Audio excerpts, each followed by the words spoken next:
Hi, my name is Dawn Town, and welcome to Fearless Conversations. I am here with Jade Lotso and Rochelle Ragusi, and we're really excited to dive into our topic today on discussing the culture war. And wow, can this feel like a huge topic? And I want to read what culture war is defined as. What I looked up recently was it was defined as a culture war is a culture conflict between social groups and the struggle for dominance of their beliefs, values, and practices. It commonly refers to topics on which there is general societal disagreement and polarization in societal values is seen. And what's interesting about this is you do see this war going on whose beliefs and value system is going to dominate. And where I feel like this is a real struggle is because when we get into dominating, that's where I feel like we get into danger zones. And it goes back to many of the conversations we've had about allowing more than one opinion and more than one voice of value and belief systems to have a space for expression and have a space for dialogue. Because when you're dominating your value and belief system, I think one of you referenced it earlier. What is the reason? Is the other party scared of people hearing another side of things? Like what's the reason here?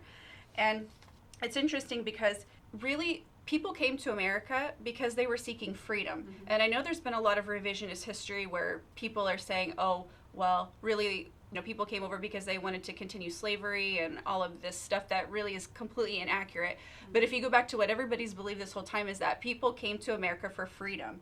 And so freedom is not dominating your beliefs and your values and polarizing different sides. And so I think one voice that has come out that said something really controversial is Don Lemon.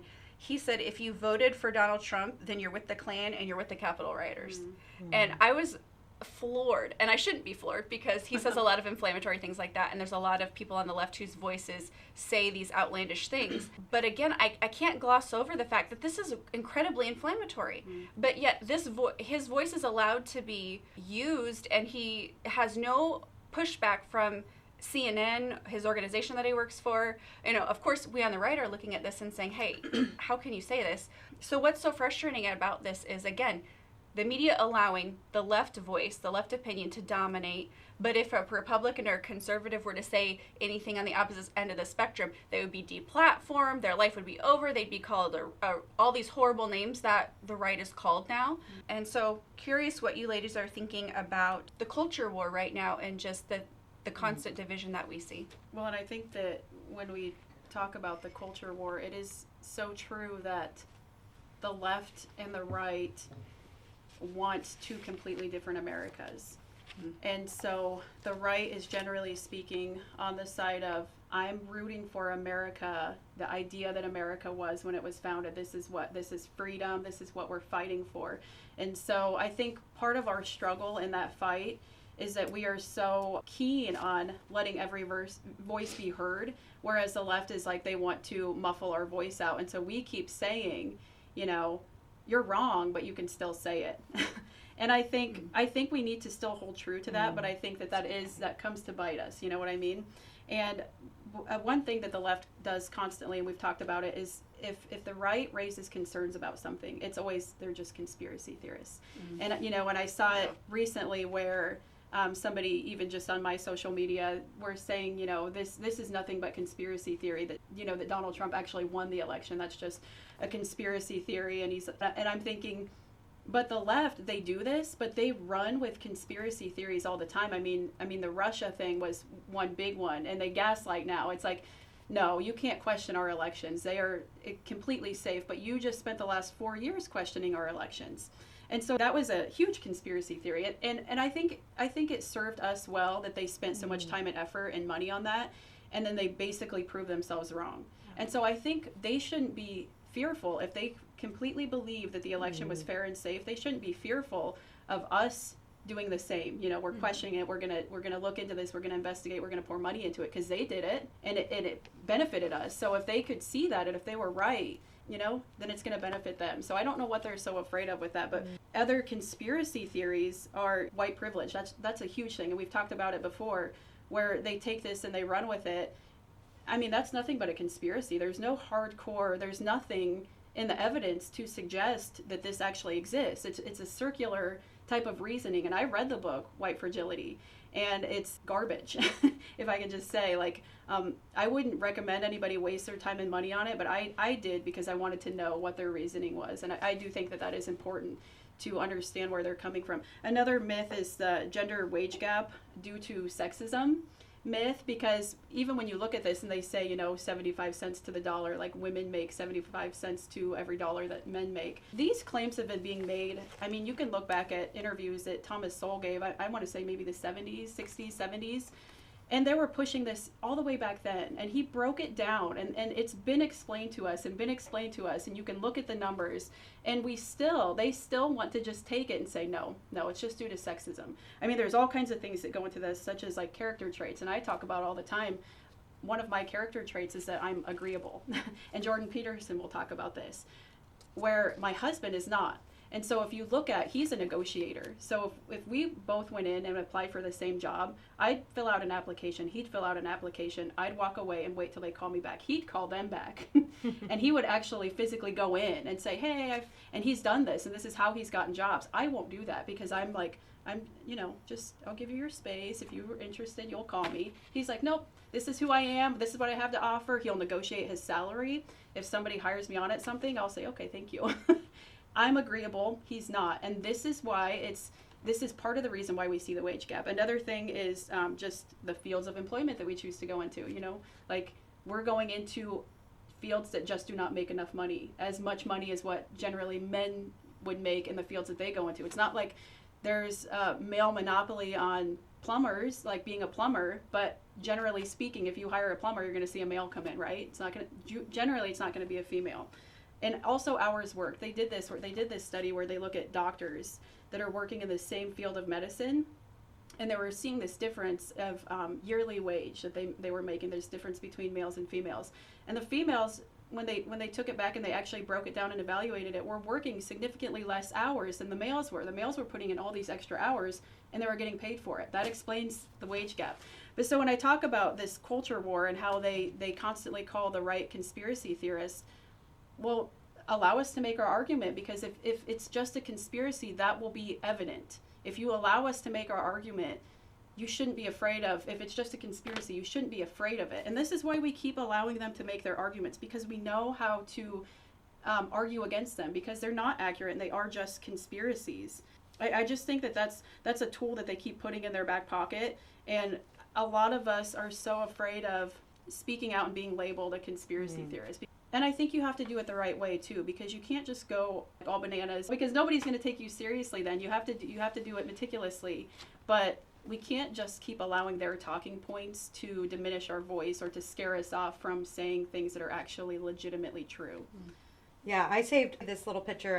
I saw this on Facebook, but it feels like it puts what you said just loud and clear, and I have to take personal responsibility too of realizing, okay, this is going on. There's a lot of labeling. There's a lot of name calling, a lot of this going on. But we know our true convictions, and at what point is being silent? Am I just, what fear am I giving into? Or why am I silent now? Am I intimidated? Or do I just not want to be bullied? But we all place ourselves in danger to one degree or another when we stand up. But we place our children and grandchildren in even greater danger when we don't. Mm-hmm. And I feel like these phrases are so relevant right now, because it really, I'm convinced of that now, and I feel like I've had to wrestle before I decided to be like, is this worth speaking up about? Is my life worth it? And I honestly had to come to the point where I realized, yes, it comes down to, as a Christian, it's like, I won't deny Jesus. And with this, and I feel like that principle of who Christ is, and just my belief of this nation being free, and all these principles, which we've talked before in earlier conversations we've had, that it is ingrained, we bear witness that this is God's heart for liberty. And when you look on the far, far left of all this, where this is going, and how China even has these different Muslim camps, and these people literally have to renounce to be put back into society. They have to then say, no, the China regime, this is my allegiance now. And it's literally forceful. In our nation, that's the whole thing, freedom of religion. This is literally what we're seeing. And what I guess I shouldn't be so surprised, but the enemy, that's what he does, is deception. And if this is truly a battle of good and evil, like, we are in the midst of it. And I think we do need to kind of have these cut and dry terms in a way of these certain principles that we don't back away from. Because you can be bullied and feared into a lot of things, but if we stand strong on that and then, you know, let all this other stuff play out, but it's just, to me, this is in the face. This is something I had to face. Like, I'm a peaceable person. I'm not one. Yeah. I don't like to speak up, but if I have something fiery, you know, in my faith, and I feel like, you know, just the heat of the, like, knowing the time we're in, like, I've had to think about this. Like, is this worth my life?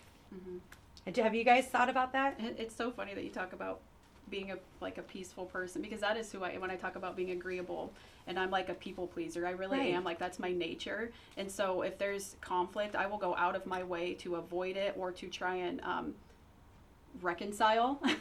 And so, you know, just things like going out to eat with difficult people, or they might throw a fit and say, I have to go here, and I'd be like, okay, that's fine, I'll go wherever you want to go. Like, that's just my personality. But Razi's been saying, he's like, I've just been noticing how, like, fiery you've been lately. Like, you're just so right now, you're just so willing to just say these things. And I'm like, and I don't like to be seen as somebody who's stirring things up, or I mean, because I'm just a peaceful person. Like, that's what I want to be seen as. But we are at a point where you have to die to yourself.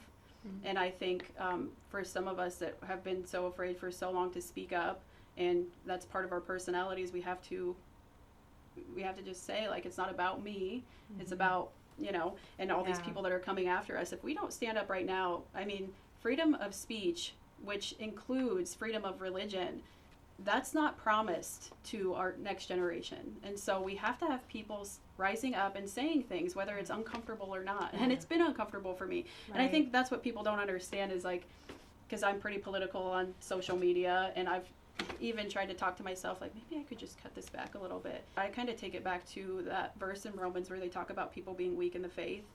And that's not to say that somebody is less spiritual than somebody else, but we all have our things that we can't engage in because that is our weakness. And so there are people who will say, I can't engage in politics because I don't feel close enough to God when I do. And we have to step back and respect that and say, that's not my place to tell you you must be in politics, because if that's what you're feeling, if that's your conviction, I have to respect that. But you don't get to turn around and tell me, because you have that conviction, that I can't engage in politics, especially if it's something that I feel like I'm called to use my voice in.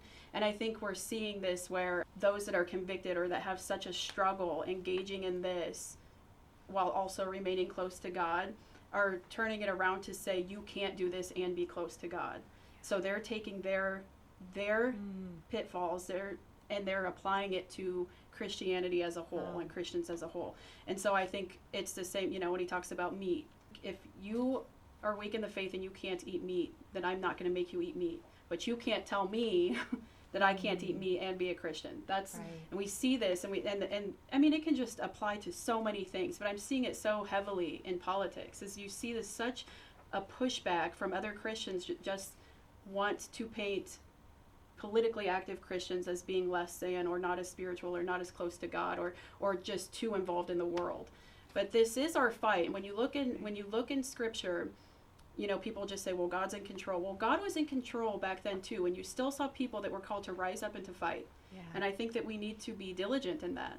And this is this culture war and this war for America and what America stands for and what it is. And so I think we just have to be so careful, because it's coming from all angles where people are just making these comments or making these accusations or calling these names. And it is a lot that you have to rise up from, and it's a lot that you have to look in the face and say, I'm just not going to let this affect how I live out what I've been called to do. Michael Knowles has really been talking about this a lot, where there are things that we can't just say, oh yeah, you can agree with that. We have to be dogmatic in these things, like such as abortion. I mean, people can make their argument, and I think we should always leave space for people to make that argument, to look at and to evaluate those things clearly and to let people decide. But we should never say, well, that's just, you know, you'll believe what you believe and I believe what I believe, because this is lives. Like, these are things that we should be called Christians should feel this calling that we are here to defend innocent lives. And so the idea of letting this be an option, it should be none for us as Christians. The messing with children's gender, that should never be an option. If you want to argue that when you're an adult, you want to change your gender or whatever, you can make that argument because you're an adult, but this affects, if you start doing this to a child when they're little, this affects them for the rest of their lives. And I don't think anybody sits in a position to be able to manipulate a child's gender or their idea about gender at all. So I think that we can't just lay down and say, well, this is your idea. I think make your point, allow them to make their point, but we need to be strong in saying this is not okay. This is truth, and I'm going to stand for truth. It's time to wake up. I mean, I think of, when did we start having these conversations here? It's been, was it? December was our first, I think, filming month. And even to think of the progression since then, when I remember you using the term, well, this might come to our doorstep, and I'm thinking of like the progression of what has happened, even since we started talking, is astounding. The fact that people are already demonizing Trump supporters, like we look at it as the values that we're supporting behind this, right. And now demonizing, saying they need it. Even some of the comments coming out like these people need to go to camps and their children need to go get taken away to be re-educated. Like, wake up! We have to wake up. This is this is at our doorstep. And the thing that blows my mind the most, which I don't even know why it does, because this is what deception is. Like, you can get, there's no one who's deceived knows they're deceived, and then you're so prideful that you're not deceived, you're constantly stumbling over pride. So, like, seeing thing that we're facing and fighting and feel like we have to rise up, people that, like, we're not normally people of war. We all say we're quiet spoken, we're people that like to be agreeable and peaceable. Like, we're stirred up to say what we're saying. And what just blows my mind is that all the stuff they're accusing Donald Trump of and his followers is the very thing that we're rising out of our peaceful state to be like, we need to watch this. This is what they're doing. Like, you can say it, but what are you doing? And here we are. We have to look at that. Yeah. What you were bringing up was exactly what I was going to say. This whole push now that you hear in the mainstream media about deprogramming Trump supporters, and you mentioned another country where they take people and put them in deprogramming camps, because to even hear that language that's openly stated and it's not confronted by the mainstream media is crazy. And it even reminded me of school in California. Of course, you hear these different schools. These third graders were asked to do a project by the teacher where they ranked themselves by their privilege and power, and that they had to write down rank their sexual orientation, their gender, their race, and then they got these points, and these points referenced where they stood in a hierarchy. And this is lunacy. And the teacher ended up getting some pushback, thankfully, from parents who are involved and knew that their children came home and told them what was going on, and this teacher got some pushback. But to think that these things are going on in schools, and how many times is it not being reported? This is what we're allowing in public school systems where our children are being educated if we don't rise up and say what's right and speak truth and stand up. But yeah, I absolutely completely agree. There is a point where you just have to stand up. You brought up abortion and the transgender movement right now, and I think there's other voices. Abigail Shearer had come out with that book that I know we talked about a few weeks ago about questioning whether or not this movement with girls thinking that they're boys, is that biological or is it more cultural? And she was taking the stance of, I really feel like this is more cultural, and she gave lots of points about why she sees that. Her book was pulled off Amazon, and all of these things, because you're even questioning that there might be another angle to this. And so I completely agree. There's non-negotiables, and we have to stand up for our children, because you see it happening in our schools, and then we wonder why we have people who are in the halls of power right now with their mindset. Is because I feel like there's just been a slow progression where we've been quiet when we shouldn't have been.